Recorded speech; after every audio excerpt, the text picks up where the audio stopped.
Hello ladies and gentlemen, welcome back to Defending the Game. My name is Nathan, and this is why Sekiro doesn't have any co-op.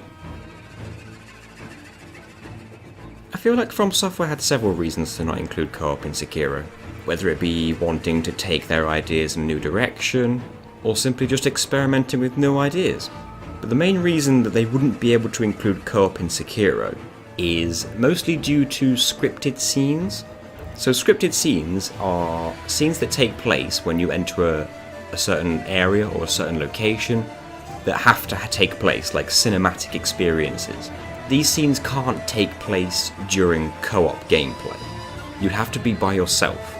The most notable example I can think of this is in Dark Souls 1. So in the original Dark Souls, there's a location just after the Taurus demon, and it's a giant bridge. Most notably the giant bridge where a big red dragon swoops down and breathes fire on you. It's very cinematic, it's a very cool looking scene, but that particular area of the game, you cannot co-op in that area, you can't summon at all in that area. And the way the game prevents you from doing this is that it's an area between two major other areas. So the first area being capped off with the Taurus demon boss, and then the beginning of the next area being your journey to the cathedral to fight the gargoyles. So the bridge that this dragon is on takes place between these two areas, and you can only summon a co-op buddy in Dark Souls in an area where you've not yet defeated that area's boss. Hence why this scripted scene of the dragon swooping down on this bridge happens in this area where there is no boss. You can't co-op in an area without bosses, so co-op is completely cut off to this area. There are several areas throughout the Souls series and even Bloodborne where this happens, where you just cannot summon anybody. In Bloodborne there's an area that you can't summon anybody because it's the same area that you can bring NPCs to. For storyline purposes, you bring the NPCs to this location, you can't co-op there, which means you can't have a buddy running around with you in this place where all these NPCs are, because it's too tied into the story. The way this ties into Sekiro, the From Software have stated that they want more of these scripted scenes in their game, basically. Bring more of a cinematic feel to it, to help immerse you, I guess, into the world of Sekiro, and into the character that you control.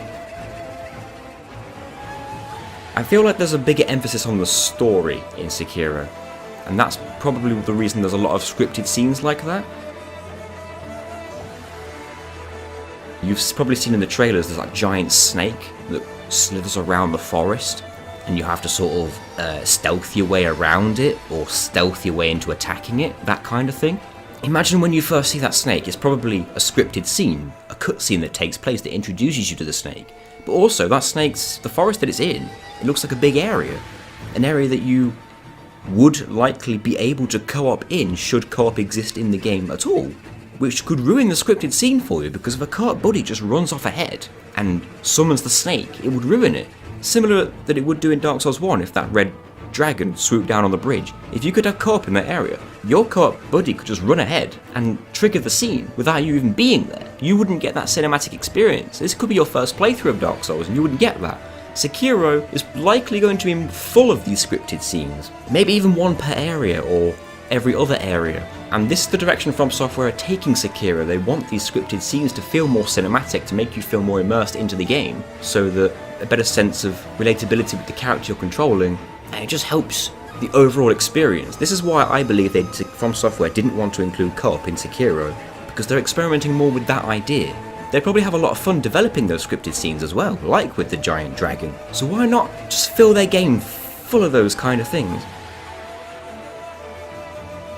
And this is why co-op would have been just too difficult to implement and just too limiting as a whole. I've seen rumours saying that maybe they would introduce co-op later in Sekiro, and I think that could only possibly work in PvP, because a PvE co-op system in Sekiro to be introduced at a later date would involve entire areas and levels of the game having to be reworked to allow these scripted scenes to operate with co-op in mind. And as the game's been initially developed without co-op in mind, that's a lot of work. I don't think From Software are going to introduce any kind of PvE in Sekiro unless they develop entire new areas for it. I wouldn't be opposed to it, But at the same time, after finding out that Sekiro is actually a single player experience, I'm quite excited to see what From Software can do with that in the modern day. So I'm very much looking forward to Sekiro. I'm definitely going to be playing it on day one. I'm going to be doing a video of it, a playthrough, maybe some live streams after the video. Yeah, I'm hoping it's a lot of fun with it, and I hope you guys can join me on that one, because I'm going to have a lot of fun with it, definitely. I'm not disappointed there's no co-op.